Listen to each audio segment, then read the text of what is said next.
Hi again. Welcome to episode 7 of The Widow Speaks. I'm your host, Dr. Phyllis Edwards, or Dr. E. I'd like to thank you for joining us today. Episode 1 and 2 are out. I encourage you to watch them. Go back and watch them if you haven't seen them. Episode 3 with our grief counselor, which was really, really inspiring and very informational, will drop today at 3. And that's just part 1 of 2 times with our grief counselor. And look for new episodes to come out. I'll usually drop at 3 o'clock, and the week following when we go ahead and do them. As we said in the first 2 episodes, I gave my story, but now I'm interviewing experts in the field to give us all the additional tips that we need to navigate this time frame. You might not be able to go to a grief counselor, or maybe like me, you didn't even know one existed. So in the next few episodes, we will have, as I said, a grief counselor.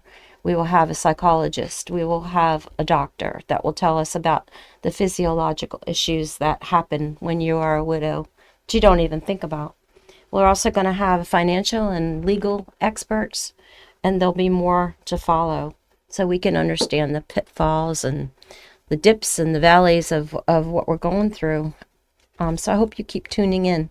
But as I said in the first episode, doesn't matter, what your background is or what your educational level is or whatever. In my opinion, some of the best obvious experts are the widows themselves. So today we are fortunate to have Joan Douglas.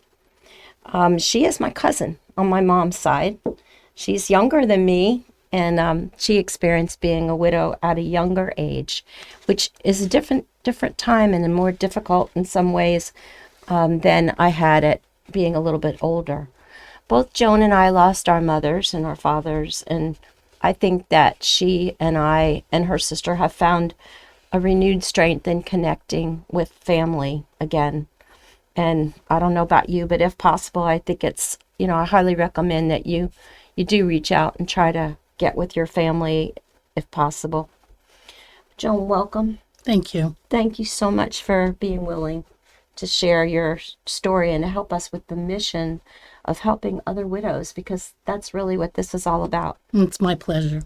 Thank you. Your story is really unique, and it deserves to be told. I think, honestly, what I keep saying is that everybody's story is different. Right. It is. Average age for widows is 59. I was really surprised that it was that young. You were actually 55. Younger. So, and I mean, that presents, a different story altogether. First, I wanted you to, my husband was named Steve, your husband was Steve. Right. But I want you to tell me about you and Steve first. You were young when you met him. How old were you? I was 15 when I met him. Oh my gosh. 15. And I moved in with him, or we moved out together when I was 16. I got married at 17. Oh my gosh. And I didn't have any kids until I was almost 20. So you were really, really a baby yourself. Oh, yes. And so being young like that, how many years were you together with Steve before he ended up getting sick? Well, it's June will be 12 years since he passed. Okay. And if he was still alive today, September would be our 50th. Oh, wow. Okay. A year. Yeah. A year ago. And we both have our tissues, just, Yeah, right here. Tissue. And it doesn't matter how many years. This is, you just cry. I mean, it just overtakes you. And you were Steve's caretaker. Right. Caregiver. When I was 50, he had a dump truck, and so he went off on his dump truck work, and then he called me up during the day and said he just felt a little funny. He wasn't sure where he was supposed to dump his load of dirt and stuff. So we made an appointment with the doctor and went to the doctor's, and he said he had a funny taste in his mouth. It was actually glioblastoma, which is brain cancer. Oh my gosh. So anyway, he had a funny taste in his mouth, and he went to the doctor's, and the doctor said it was his blood pressure. So for about a month, he took blood pressure medicine, and then we went back and said, no, it's more than that. So he did an MRI and told us he had a tumor in his brain on his left temporal And at that So, time, you had two sons, mm-hmm, and you still have two sons. mm-hmm. How old were the boys? Oh, they're in their 40s now, so they were in their 30s. Yeah. Yeah. But it affected them. Oh, I big mean, time. Big time. They try to be around like all the time. Try to take road trips and try to do in between the chemo and the radiation and he did have major brain surgery. But he lasted 5 years and really the common age for is only 2% that live 5 years. So I was wow, blessed. you were blessed. But you also took good care of him. Oh yeah, from 50 to 55. Yeah, and it wasn't easy. I mean, I look back and it really wasn't that hard because when you love somebody You'll and you're do with whatever. somebody, it really doesn't feel that hard. He went through brain surgery and then chemo radiation and every 6 weeks driving over to Tampa, which is like 2 hours away, Right. and getting the blood work and the MRIs, and that team of doctors was They're amazing. phenomenal. Yeah. Oh yeah. Well, we have a lot of similarities because when my husband, they found out he had leukemia, so that was brain surgery. Not the easy kind. I remember that too. Yeah, it wasn't the 3 holes and we're going to drain it. It was the Right. full head. And you were saying your husband had to take a lot of steroids. My husband couldn't take steroids because he had leukemia, and that would have proliferated the leukemia. So Right. his head swelled up on one side, like the Goonie. Right, Remember the Goonies? right. His head swelled up to a point. I'll never Right. forget it. And they couldn't do anything for it. And then as the blood started, you could see it coming down. But his head was never even or the same again. They said, and Steve remembers this, when they smacked his head together after the brain surgery, they said, just push him in the corner. He's a train wreck. Not Wow. gonna make it anyway. Wow. Steve heard that. Yeah. But he did make it. So So- we had some tough ones. So my Steve, he had a biopsy done at one hospital, a local hospital, and that doctor basically said he had what he had. They closed him up and said, we can't do anything for him. Just, it'll be a couple months. So then a friend of mine told us to go over to Tampa to the Moffitt Center, and they recommended major brain surgery after they did a new MRI. And so there was hope that they gave him 1 to 2 years, but he lasted 5 years. So they did the surgery, which was really rough. I mean, his outcome was like droopy face and, a lot of staples and stuff, but I had good family support. My sister came there and her husband with me and my son. Yeah. So he did that. And then when we came home, after he started healing, they put him on chemo pills and it kept the tumor from growing. Right. And then they gave him radiation a couple times. And we just dealt with that for 5 years. But it really, when you love somebody and when you look back, there's always hope. I know. And Well, you hope it's you just all the other stuff you have to go through. It's a lot. Yeah, You learn a lot, yeah, and you have to be up on it. yeah. And it wasn't just his illness. Then I started losing my house because he couldn't work anymore. So then you try to deal with social security, and they said, oh, he doesn't have enough credits to get social security benefits and this and that. So that was a big struggle. And And so you I actually lost your house. I did lose my house They to the bank. foreclosed on it. Yeah, but I did a lot of crying on the phone, and I think the people I was talking to felt so bad they kind of prolonged it from me having to leave. Yeah. So, but You I were also on a lot of acres, weren't you? Like you guys had worked hard, and you were hard workers. I mean, you were kids. Yeah. we raised cattle. You had nothing. They raised cattle, and so you got all these cattle. Did you have horses too? I had a couple horses. Couple horses. Yeah, but it I was mean, the you had cattle. a lot of land to take care of, and these animals. Your husband's sick. You got boys that are also suffering. Like, how did you manage to maintain? I don't even know when I look back. Not even the same person. No, none But- of us are. So the bank called me quite a bit about losing it, so I ended up short selling it. And I was really nervous about that because where do you go? Do you go into an apartment or what? Right. So thank God the loan was only on 8 acres and I owned quite a bit more.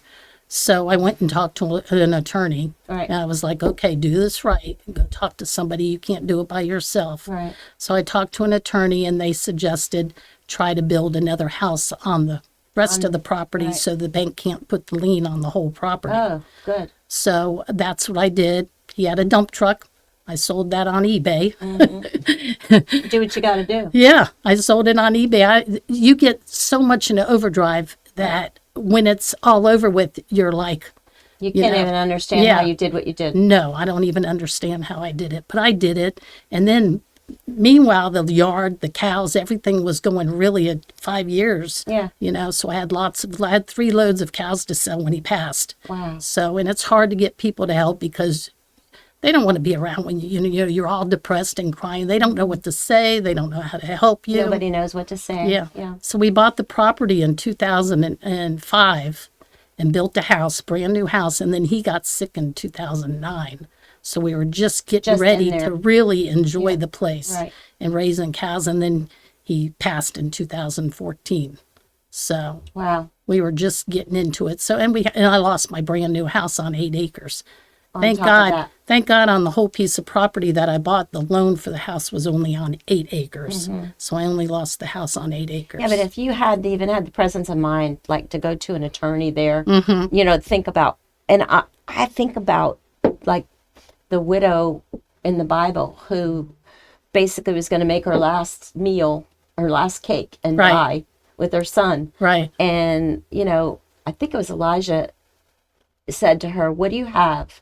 What do you have at your fingertips that you can use, that God can use? And she said, I have nothing. And he said, no, think again. Well, she had oil, and that's all she had. And he said, go out and get the urns, as many as you can, and fill them up. And the oil just kept coming. And so she was able to, exist because that was a miracle. So I'm thinking modern day with you, your cows and your land were your miracle. Oh, it's still my miracle. It's still your miracle. Really, instead of living on Social Security. But we tried to do a little traveling after his surgery. So in between every 6 weeks of driving 2 hours to Tampa, we went on little, cruises Little and things. Mardi Gras, and everything that he mentioned we tried to do. That's good. So we even went on a cruise in Alaska, Wow. which was really cool. So it was like so end you have of a some life. memories. Yeah, and you don't, even though he was sick, you don't really think he's really going to pass. You never knew. You don't think that it's really going to happen. No. So anyway, That's not, well, you may say the vows till death do you part, right. but you don't know what the heck that Right. means. I mean, it just doesn't compute for you. So when I did lose my house and sold his dump truck, I started building a house next door on another parcel, 10 acres next to the other house, and everybody seemed to help me. I even had a neighbor help me. He loaned me $50,000. Wow. And I finished my house. That's another gift. Yeah. Another So blessing. He loaned me $50,000. I finished building the house with selling the truck, and we moved from that one house into the other house. So we had all that stuff to move into the other house. Right. And my sons helped me, and my brother helped me. I have a brother that's really good with stuff like that. And we built the house, and he lived in it 4 months. Wow. And that last 4 or 5 months was really rough on really him, hard. but he was laying tile with his brother, Aw. and he was like he wanted to just do it. Wanted to do things. He didn't believe he was going to pass. He wasn't thinking right. That's probably why he lasted 5 years. Because he had that attitude. Yeah. Even when he passed, I got a note from the chemo doctor, and he said in the letter, he said, I truly believed your husband lasted so long because he was worried about you. Aw. Yeah. I believe that too. I really do. I believe that too. But I just want to say, as your cousin, but as somebody that's gotten to know you like a friend, like you really struggled, but I just think you're an incredibly resourceful woman. I don't think you give yourself credit for the business acumen that you just naturally have. And I want to say how impressed I am with what you do and what you have done. And you had your 2 sons, I have grown children when my husband passed, so it's different. They don't live with me, but one of your sons came back and does live with you now. Is that correct? Yeah. And my older son, Eric, he let his place go and he moved in with me to help me with vacationing. He planned all the vacations and helped me out quite a bit and traveled with us. So That was if we good. were in a hotel, we went to Arizona to Sedona, which is beautiful. Beautiful. And we wanted to go to art festivals and stuff, but Steve was just too tired. So we let him sleep and we'd Right. sneak out for a couple Yeah, hours, and I didn't yeah. have to be alone. So Get he a was little bit with of a me. respite. Yeah. Well, there's something about not being alone, Yeah. or knowing that you have a younger person there that's going to help you Right. if you get into any issues. I feel that's really great. And so you kept your family together. You dealt with your challenges, and you managed to kind of pull yourself out from all these obstacles, but that didn't mean that it didn't take a toll on you. Oh yeah, it Like did. you said, I don't even know who I am, right? Yeah. I've said that. At the end, I would put him in the shower in a shower chair, and I'd have to brush his teeth and shave him and take care of him. It sounds bad. No, but it was but like labor of it was love. toward the end to where it wasn't that bad. And his doctor would want me to put him in hospice, and I was like, no, if he goes into hospice and me trying to do the ranch, I just won't see him that much. Yeah, I agree. So I'm going to keep him home, put a hospital bed in the bedroom, which I did. And yeah, it was really rough at the end. Yeah, I don't think that's that unusual. Yeah. Because I've heard a lot of other widows too that have been caregivers to their husbands and do whatever it is, whatever you have to do, in order to, do the best that you can by them. Since Steve's passing, so it's been a while now, like, how have you navigated life, and did you just hunker down and stay in the house, or did you try to move forward? Do you ever find yourself smiling and doing different Now things now? life goes on. You look back, and sometimes I think it wasn't even me. When you look back, it's like, did I really go through all Did I that? really do all that? And I Jim? look at I got his 8x10 picture Yeah. in my bedroom. I'll look at him and say, wow, you're staying young, and look at me, I'm getting older. So you talk to him as well. Oh yeah, and it'd be Yeah. 12 years in June. So the first 5 years I took care of him, and then 5 years after that, I stayed a widow, didn't go out with anybody. Was wondering, wow, I'm a good catch. How come nobody even asked me out? What's up with this? And and I live in a little tiny town, Yeah. and raising cattle, Yeah. and so I sold. At first, when it first happened, I started selling a lot of cows because everything was just falling apart. So 5 years later, I ran into a guy. His name's Bill, and that was 5 years later. And he was going through a divorce, and he lost his son. So he was going through stuff, So he and knew loss yeah. and grief. So we kind of helped each other, and I never thought I would move on with my life, but I did. I mean, I used to go outside and kneel down and pray out in the yard. I have this beautiful property and no one to share it with. Right. So we hit it off pretty good, and we're still together 6 years later, almost 7 years, and we do good. But it was really hard because I still think of Steve quite a course. bit. Yeah. But when I look back, I sometimes can't believe that I even did some of the things. I mean, I did owner builder. I built a house. I hired everybody to build it. I don't even know how I got the strength. You just God. do it. God gave you the strength. Yeah. And I never thought I was a strong person, but Oh no. people have it in them. Yes. People have You're it. definitely. You can't give up. Definitely. Life goes on. Life does go on, but sometimes it's like you don't want it. Almost don't want it to. It's like, how am I supposed to do this? How am I supposed to keep going? How am I supposed to? I mean, I don't think that's unusual to say. That's how you feel. You feel very just lonely and lost, and yet you got all these things you have to keep going and keep doing. Did you find that like people don't want to hear it? Like they just kind of want you to be like happy all the time, and Well, my sister's like my mom. I could always call her. okay. And I have close brothers. I think the five of us are I'm blessed beyond with my siblings. That's good. And everybody's got their story, but, life goes on. It's really hard. I've been trying to get involved with the church more.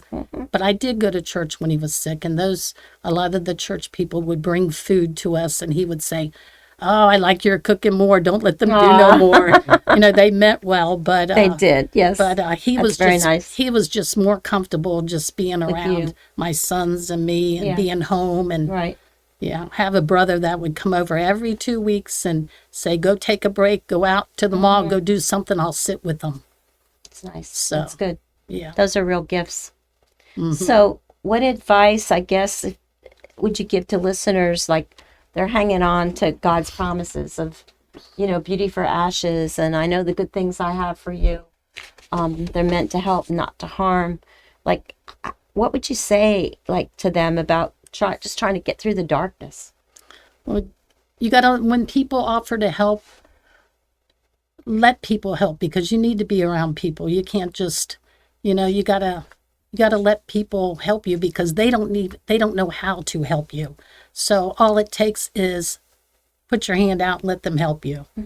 Several times I called you and said, if you need me to come by, or if you need a friend, or if you want to call me, and it didn't happen right away, but now we talk quite a bit. Yeah, Joan has been great. Yeah, Yeah, we I feel talk very quite a bit. comfortable with Joan, And she has been there for me, and I really thank you and appreciate it. it might have been a little easier for me because I was younger. I think if I was older, it would have been a little harder. But I'll be 67 in June, and it'll be 12 years, and Yeah. I still feel young. I know. And when I used to take care of him in the shower and stuff, I used to look in the mirror and say, "Boy, Joan, you look bad." And I'd be shaving him and stuff, Yeah. and I'd look in the mirror. He And looks good.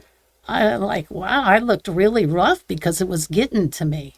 It really was. there's It no was doubt. dragged out. There's no doubt. I mean, even we talked to the doctor, and it's no doubt that, physically, you're not sleeping, you're not eating properly, you're not getting enough protein. I go to eat sometimes and I think, I don't want it. There's nothing I want, But you got to take care Peanut of butter. yourself. I eat a lot of peanut butter.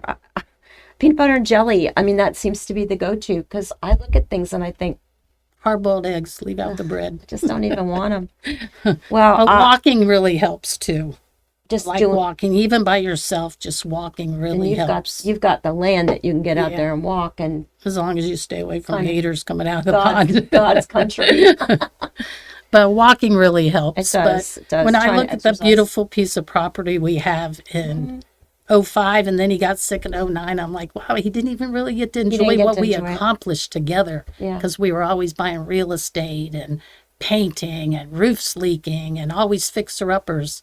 And we did really well with real estate. We both quit school young. I quit school in 10th. He quit school in 9th. And we just did it. We just worked You were hard together. workers, both of you, and you were a team. But I've always felt like a worker. I just feel like it's just part of me. Yeah. It's just the person I am. I think that's how we grew up. I think I got that from my mom and dad, and I'm grateful for that every day. I was close with your parents. They were good people. I just want to say, we're going to keep talking, but I just want to thank you for being willing to share. I know I say the word isolate a lot, but that's my gut feeling, is that a lot of people isolate, and a lot of people are afraid to tell their story. And the problem is that I keep saying everybody's stories are different, but if you don't tell your story, you can't really give hope to other people Right. that are out there listening. Like maybe they have a similar situation, or they're listening to you going, gosh, I don't even have all that, and I'm still struggling. So, anything, like anytime somebody shares, I just feel like it's good because it's reaching out to the heart of another person that needs you. Right. And I believe that God has a purpose for us, and if he didn't, we wouldn't be here. Right. Right? Right. We have And to the hard part was have a losing vision. the house. I mean, that kept us busy for a while.